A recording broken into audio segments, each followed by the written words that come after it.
iOS 17 update വന്ന ഏതാനും ദിവസങ്ങൾക്കുള്ളിലാണ് apple iOS 17.0.1 എന്ന് പറയുന്ന അപ്ഡേറ്റ് എല്ലാവരുടെയും ഫോണുകളിലേക്ക് പുഷ് ചെയ്തിരിക്കുന്നത്. അതിന് ചില കാരണങ്ങൾ ഉണ്ടാകാം. ആപ്പിൾ പറയുന്ന ചില റീസൺസ് ആകാം. ഒരുപക്ഷെ അതിൽ കൂടുതലുള്ള പ്രശ്നങ്ങൾ ഈ ഒരു അപ്ഡേറ്റ് സോൾവ് ചെയ്യുമെന്ന് പ്രതീക്ഷിക്കാം. ഞാൻ ഈ ഒരു വീഡിയോ ഷൂട്ട് ചെയ്യുന്നത് 22 സെപ്റ്റംബർ ഏകദേശം വെളുപ്പിനെ 1:50 അതായത് ഇന്നാണ് iPhone 15 സീരീസിലുള്ള ഫോണുകൾ കസ്റ്റമേഴ്സിനെ ലഭിച്ചു തുടങ്ങുക. എന്നാൽ iOS 15 സീരീസിലുള്ള ഫോണുകൾക്കും iOS 17.0.2 എന്ന് പറയുന്ന മറ്റൊരു അപ്ഡേറ്റ് കൂടെ ഇപ്പോൾ ആപ്പിൾ പുഷ് ചെയ്തിരിക്കുകയാണ്. ആപ്പിളിന്റെ റിലീസ് നോട്ടിൽ പറയുന്നത് ഇതൊരു സെക്യൂരിറ്റി അപ്ഡേറ്റ് എന്ന് മാത്രമാണ്.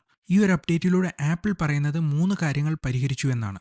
അതായത് iOS 16.7 മുൻപുള്ള അപ്ഡേറ്റുകളിൽ ചില പ്രിവിലേജസ് ഉപയോഗിച്ച് അറ്റാക്കേഴ്സ് നമ്മുടെ ഒരുപക്ഷെ ഫോൺ എക്സ്പ്ലോയിറ്റ് ചെയ്യാൻ അല്ലെങ്കിൽ ഹാക്ക് ചെയ്യാനുള്ള സാധ്യത ഉണ്ട് എന്നാണ് ആപ്പിൾ ഇവിടെ പറയുന്നത്. അത് സെക്യൂരിറ്റി ലെവലിലും പ്രശ്നമാണ്. അതേപോലെ തന്നെ വെബ് കിറ്റിലും കേർണലും എല്ലാം ഈ ഒരു സെക്യൂരിറ്റി വീഴ്ച ഉണ്ടാകാനുള്ള സാധ്യത കണ്ടെത്തിയാണ് ആപ്പിൾ ഇങ്ങനൊരു അപ്ഡേറ്റ് ഇപ്പം ഐഫോണുകളിലേക്ക് പുഷ് ചെയ്തിരിക്കുന്നത്. ഇത് വളരെ ചെറിയൊരു അപ്ഡേറ്റ് മാത്രമാണ്. എന്നാൽ മിക്കവാറും എല്ലാവരും ആകാംക്ഷയോടെ നോക്കുന്നത് iOS 17 അപ്ഡേറ്റ് എങ്ങനെയുണ്ടെന്നതും അത് നമ്മുടെ ഫോണിനെ കാര്യമായിട്ട് ബാധിക്കുമോ എന്നുള്ളത്. അപ്പോൾ iOS 17ലേക്ക് അപ്ഡേറ്റ് ചെയ്തതിനു ശേഷം എന്റെ അനുഭവം എങ്ങനെയാണ് എന്നുള്ളതാണ് ഞാൻ ഈ ഒരു വീഡിയോയിലൂടെ പറയുന്നത്. എന്റെ അടുത്തുള്ളത് 2 ഫോണുകളാണ്, iPhone 12ഉം iPhone 13 mini. ഈ 2 ഫോണുകളിലും സ്ക്രീന് യാതൊരുവിധമായ പ്രശ്നവുമില്ല. പക്ഷെ ഒരു പ്രശ്നം ഞാൻ ഫേസ് ചെയ്യുന്നത് ഫോൺ നന്നായി ഹീറ്റ് ആകുന്നതുകൊണ്ട് തന്നെ അത് നമ്മുടെ ബാറ്ററി ഹെൽത്തിന് അത്ര ഗുണമുള്ള കാര്യമല്ല. രണ്ടാമതായിട്ട് ചില ബഗ്സുകൾ ഞാൻ കണ്ടിട്ടുണ്ട്. ഉദാഹരണമായിട്ട് എന്റെ iPhone 13 miniയുടെ ഹോം സ്ക്രീൻ ഏകദേശം ഇതേപോലെ ഒരു പ്രാവശ്യം വന്നിരുന്നു. അതുമാത്രമല്ല സ്പോട്ടിഫൈ ഞാൻ പ്ലേ ചെയ്യുന്ന സമയത്ത് മുകളിലായിട്ട് ഇങ്ങനെ ഒരു വൈറ്റ് സ്ക്രീൻ വന്ന് താഴെ മാത്രം നമുക്ക് ആ ഒരു യൂസർ ഇന്റർഫേസ് കാണുന്ന രീതിയിലും ഒരു പ്രശ്നം വന്നിരുന്നു. എന്നാൽ ഈ ഒരു പ്രശ്നം ഞാൻ സ്പോട്ടിഫൈ ഒന്ന് അപ്ഡേറ്റ് ചെയ്തപ്പോഴത്തേക്ക് മാറിയതായി കണ്ടു. അതുകൊണ്ട് നിങ്ങൾ ആദ്യം ചെയ്യേണ്ടത്, നിങ്ങൾ അപ്ഡേറ്റ് ചെയ്ത് കഴിഞ്ഞാൽ നിങ്ങളുടെ ആപ്ലിക്കേഷൻസ് എല്ലാം ഒന്ന് ഫസ്റ്റ് ഡൗൺലോഡ് ചെയ്യാൻ ശ്രമിക്കുക. രണ്ടാമതായിട്ട് എനിക്ക് പറയാനുള്ളത്, ഒരുപക്ഷെ ഈ ഒരു ഹീറ്റിംഗ് ഇഷ്യൂ നമ്മുടെ ഫോൺ ഒരു അപ്ഡേറ്റ് കഴിഞ്ഞ് ഉപയോഗിക്കുന്നതുകൊണ്ട് തന്നെ ചില കാലിബ്രേഷൻസ് ഒക്കെ ആയിരിക്കാം നടക്കുന്നത്. എന്നാലും ഇതിനു മുമ്പുള്ള അപ്ഡേറ്റുകളിൽ വെച്ച് നോക്കുമ്പോൾ കുറച്ച് ഹീറ്റിംഗ് ഇഷ്യൂ എന്തായാലും ഞാൻ ഈ ഒരു അപ്ഡേറ്റിൽ കണ്ടിട്ടുണ്ട്. അതുകൊണ്ട് തന്നെ നിങ്ങൾക്ക് ഇനി 2 ഓപ്ഷൻസ് ആണ് ഉള്ളത്. ഒന്ന്, നമുക്ക് iOS 17.0.1ലേക്ക് അപ്ഡേറ്റ് ചെയ്യാം. ഞാൻ ഇതെന്തായാലും ചെയ്യും, കാരണം ഇതിനകത്ത് ഫീച്ചർ ഡിഫറൻസ് ഒന്നും വരുന്നില്ല, സെക്യൂരിറ്റി അപ്ഡേറ്റ് മാത്രമാണ് വരുന്നത്.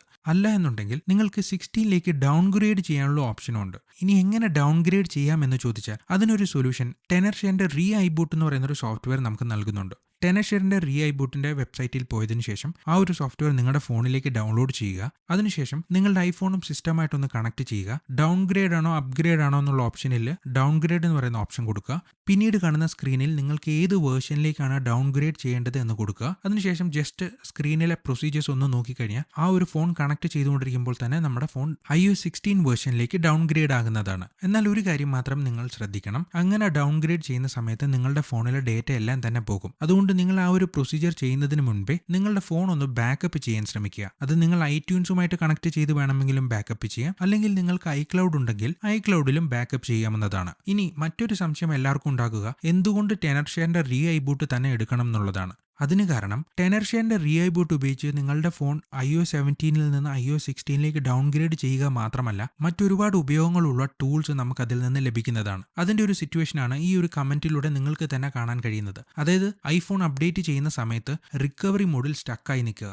പക്ഷേ ഐട്യൂണിൽ പോകുമ്പോഴത്തേക്ക് പിന്നെ റീസ്റ്റോർ എന്ന് പറയുന്ന ഓപ്ഷൻ മാത്രമേ കാണിക്കുകയുള്ളൂ. ആ ഒരു സമയത്ത് റീഐബൂട്ട് എന്ന് പറയുന്ന സോഫ്റ്റ്വെയർ ഉപയോഗിച്ച് റിക്കവറി മോഡിൽ നിന്ന് എക്സിറ്റ് ചെയ്യാൻ കഴിയുന്നതാണ്. അതും വളരെ സിമ്പിളാണ്. നിങ്ങൾ ഐഫോണും റീഐബൂട്ട് ഇൻസ്റ്റാൾ ചെയ്തിരിക്കുന്ന PC-യുമായിട്ടൊന്ന് കണക്ട് ചെയ്യുക. അതിനുശേഷം റിക്കവറി മോഡ് എക്സിറ്റ് എന്ന് പറയുന്ന ആ ഒരു ഓപ്ഷനിൽ പോയി കഴിഞ്ഞാൽ നിങ്ങൾക്ക് വളരെ എളുപ്പം തന്നെ റിക്കവറി മോഡിൽ നിന്ന് എക്സിറ്റ് ചെയ്യാവുന്നതാണ്. ഇനി കഴിഞ്ഞ വീഡിയോയിൽ പറഞ്ഞ 2-3 ചോദ്യങ്ങൾക്കുള്ള ഉത്തരം കൂടെ ഞാൻ ഈ ഒരു വീഡിയോയിൽ തരികയാണ്. അതായത് പലരും പറഞ്ഞിരുന്നു സിരി വർക്ക് ആകുന്നില്ല എന്നുള്ളത്. അതായത് ഞാൻ വീഡിയോയിൽ പറഞ്ഞിരുന്നു സിരി എന്ന് മാത്രം പറഞ്ഞാൽ മതി, അല്ലാതെ ഹേ സിരി എന്ന് എപ്പോഴും പറയണ്ട എന്നത്. എന്നാൽ പലർക്കും ഹേ സിരി എന്ന് പറയുന്ന ഓപ്ഷൻ വർക്ക് ആകാത്തതിന്റെ കാരണം അതിന്റെ ലാംഗ്വേജ് ഇംഗ്ലീഷ് US ആണെങ്കിൽ മാത്രമേ നിങ്ങൾക്കിവിടെ ലിസൺ ഫോർ ഹേ സിരി അല്ലെങ്കിൽ സിരി എന്ന് പറയുന്ന ഓപ്ഷൻ ലഭിക്കുകയുള്ളൂ.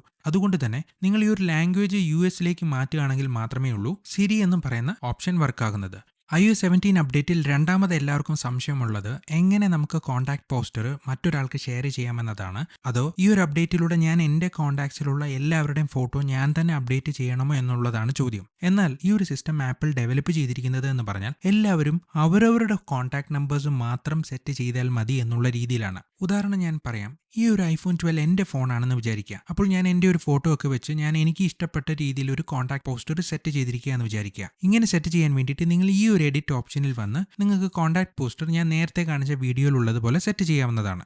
അതിനുശേഷം ഇവിടെ കോൺടാക്ട് ഫോട്ടോ ആൻഡ് പോസ്റ്റർ എന്ന് പറയുന്ന ഓപ്ഷനിൽ കോൺടാക്ട്സ് ഓൺലി എന്ന് പറയുന്ന ഓപ്ഷനാണ് ഞാൻ സെറ്റ് ചെയ്തിരിക്കുന്നത്. ഇനി മറ്റൊരു കേസ് iPhone 13 mini ആണ്. ഇത് ടിം കുക്കിന്റെ ഫോൺ ആണെന്ന് വിചാരിക്കുക. അപ്പോൾ ടിം കുക്കിന്റെ പ്രത്യേകത എന്ന് പറഞ്ഞാൽ ഈ ഒരു പാവപ്പെട്ടവനെ ടിം കുക്കിന് അറിയത്തില്ല. അതുകൊണ്ട് തന്നെ ടിം കുക്ക് iPhone 12ന്റെ ഓണറായ എന്റെ നമ്പർ തന്റെ ഫോണിൽ സേവ് ചെയ്തിട്ടില്ല. പക്ഷേ ടിം കുക്കിന്റെ ഫോണിലുള്ള ഒരു കാര്യം എന്ന് പറഞ്ഞാൽ ഇവിടെ ഷെയർ ഓട്ടോമാറ്റിക്കലി എന്ന് പറയുന്നത് ഓൾവേസ് ആസ്ക് എന്ന് പറയുന്ന ഓപ്ഷനാണ് കൊടുത്തിരിക്കുന്നത്, കോൺടാക്ട്സ് ഓൺലി എന്നല്ല.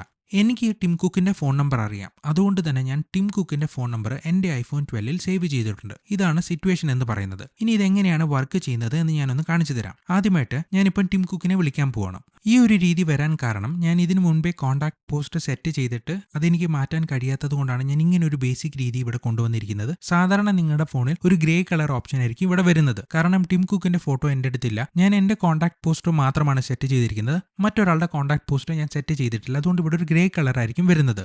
ഇനി ഈ ഒരു ഗ്രീൻ കളർ ഇവിടെ iPhone 13 മിനിയിൽ വരാൻ കാരണം ഞാൻ ഇതൊന്ന് ട്രൈ ചെയ്യുന്ന സമയത്ത് നേരത്തെ ഇമ്പോർട്ട് ചെയ്തൊരു ഇമേജ് ആണ്. അതുകൊണ്ടാണ് അങ്ങനെ വരുന്നത്. ടിം കുക്കിന്റെ ഫോണിലും യഥാർത്ഥത്തിൽ ഗ്രേ കളർ തന്നെയായിരിക്കും കാണുന്നത്. അപ്പോൾ ഇതെങ്ങനെയാണ് വർക്ക് ചെയ്യുന്നത് ഞാൻ ഒന്നുകൂടെ വിശദീകരിക്കാം. അപ്പോൾ ഞാൻ വീണ്ടും ടിം കുക്കിനെ വിളിക്കുകയാണ്. അപ്പോൾ ഇവിടെ നിങ്ങൾക്ക് ഗ്രേ കളറാണ് വരാൻ പോകുന്നത്. ടിം കുക്കിനും ഗ്രേ കളറാണ് വരാൻ പോകുന്നത്. അപ്പോൾ ഞാൻ 2 കോളും അറ്റൻഡ് ചെയ്യണം.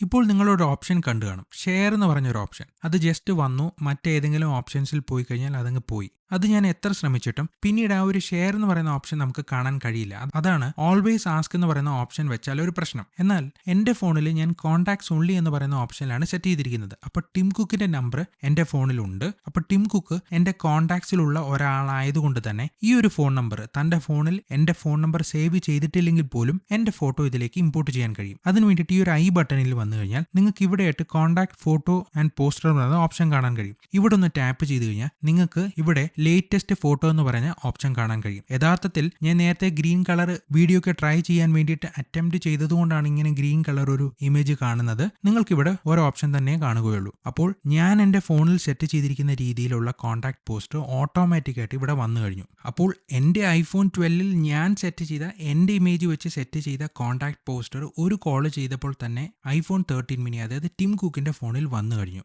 പക്ഷേ ടിം കുക്കിന്റെ ഫോട്ടോ എനിക്കിവിടെ വന്നിട്ടില്ല. കാരണം ടിം കുക്ക് ഓൾവേസ് ആസ്ക് എന്ന് പറയുന്ന ഓപ്ഷനാണ് കൊടുത്തിരുന്നത്. പക്ഷേ ആ ഒരു ബട്ടണിൽ ക്ലിക്ക് ചെയ്യുന്ന സമയത്ത് അത് പെട്ടെന്ന് പോയത് കൊണ്ട് തന്നെ പിന്നീട് എനിക്ക് ഷെയർ ചെയ്യാനുള്ള ഓപ്ഷനും ഇല്ല. ഇതാണ് ഈ ഒരു ഓൾവേസ് ആസ്ക് എന്ന് പറയുന്ന ഓപ്ഷൻ നിലനിർത്തിയാനുള്ള പ്രശ്നം. എന്താണ് ഓൾവേസ് ആസ്ക് എന്ന് പറഞ്ഞാൽ ഞാൻ ഈ ഒരു സെറ്റിംഗിന്റെ കാര്യമാണ് പറയുന്നത്.